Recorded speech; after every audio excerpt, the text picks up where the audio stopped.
بسم اللہ الرحمن الرحیم۔ السلام علیکم ورحمۃ اللہ وبرکاتہ۔ Welcome to my channel info about health.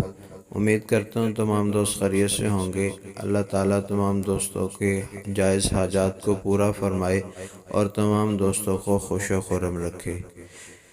تو دوستو، آج میں جو ویڈیو لے کر حاضر ہوا ہوں، یہ ویڈیو ایسے افراد کے لیے ہے جو اولاد جیسی نعمت سے محروم ہیں۔ ویڈیو کی طرف جانے سے قبل اس بات کی گزارش کروں گا کہ میرے چینل کو سبسکرائب کیجئے، اس ویڈیو کو لائک اور شیئر کیجئے اور بیل آئیکن کے بٹن کو پریس کیجئے۔ چلتے ہیں ویڈیو کی طرف۔ اس ویڈیو کے اندر بے اولاد حضرات کے 3 علاج بتائے گئے ہیں۔ پہلا علاج وظیفے کی مدد سے، دوسرا علاج بالغذا ہے، اور تیسرا علاج بالدوا ہے۔ تو اب چلتے ہیں پہلے علاج کی طرف۔ پہلا علاج وظیفے کی مدد سے ہے۔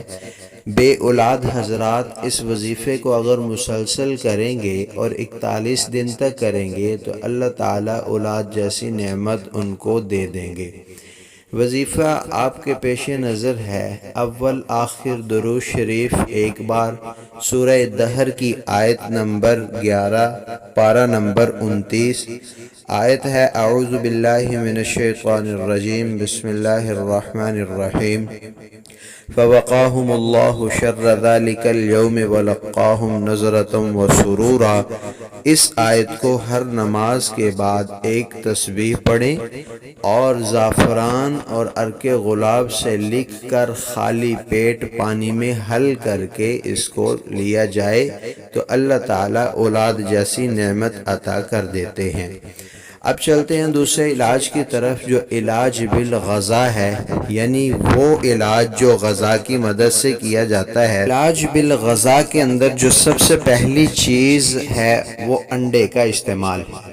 اگر مرد حضرات انڈے کا بخوب استعمال کریں تو ان کو اولاد جیسی نعمت اللہ تعالیٰ عطا کر دیں گے۔ حضرت علی رضی اللہ تعالیٰ عنہ سے منقول ہے، اور ایک روایت جو رسول اللہ صلی اللہ علیہ وسلم کی طرف منسوب کی جاتی ہے، اس میں بتایا گیا کہ کسی شخص نے رسول اللہ صلی اللہ علیہ وآلہ وسلم سے شکایت کی کہ میرے گھر میں اولاد نہیں ہے۔ رسول اللہ صلی اللہ علیہ وسلم نے اس کے لیے علاج تجویز فرمایا کہ تم انڈا کھایا کرو۔ علاج بالغذا کے اندر دوسری چیز جس کا بکثرت استعمال کرنے سے اللہ اولاد جیسی نعمت عطا کرتے ہیں، وہ کھجور کا استعمال ہے۔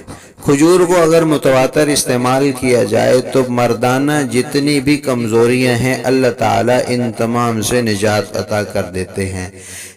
علاج بالغذا میں تیسری چیز جس کے استعمال سے اللہ اولاد دیتے ہیں وہ گوشت کا استعمال ہے۔ رسول اللہ صلی اللہ علیہ وسلم کی طرف منسوب ہے یہ روایت کہ آپ صلی اللہ علیہ وسلم کو دستی اور گردن کا گوشت زیادہ پسند تھا، کیونکہ اس میں زیادہ طاقت ہوتی ہے۔ تو دوستو اب چلتے ہیں تیسرے علاج کی طرف، جو علاج بالدوا ہے، یعنی وہ علاج کہ جو دوا کے ذریعے سے کیا جاتا ہے۔ اس میں ایک نسخہ خاص آپ کے پیش خدمت ہے۔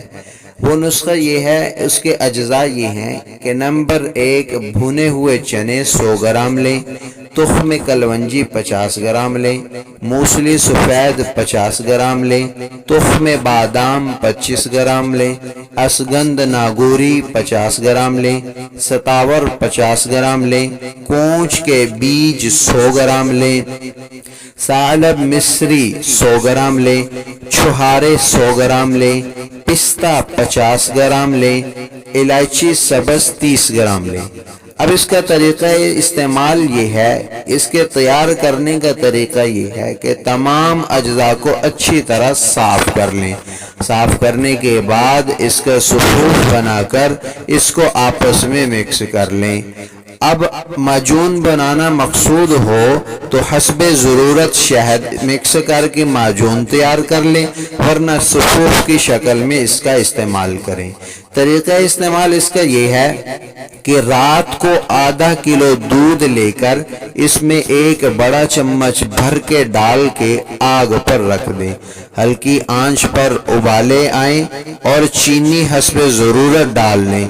جب دودھ آدھا رہ جائے تو کھیر نما بن جائے گا، تو اس کھیر نما آمیزے کو آپ اتار کر نیچے رکھ لیں اور یہ نارمل ٹمپریچر پر آنے پر اس کا استعمال کریں۔ یہ ایک ایسا نسخہ ہے کہ جو مردانہ تمام کمزوریوں کو دور کرتا ہے، مردانہ تمام پوشیدہ امراض کا واحد حل ہے۔ آج کے لیے یہ ویڈیو ہے، آئندہ ایک نئی ویڈیو کے ساتھ حاضر ہوں گا، تب تک کے لیے اجازت دیجیے۔ اور آخر میں پھر میں ایک گزارش کروں گا، میرے چینل کو سبسکرائب کیجیے، اس ویڈیو کو لائک اور شیئر کیجیے اور بیل آئیکن کے بٹن کو ضرور پریس کیجیے۔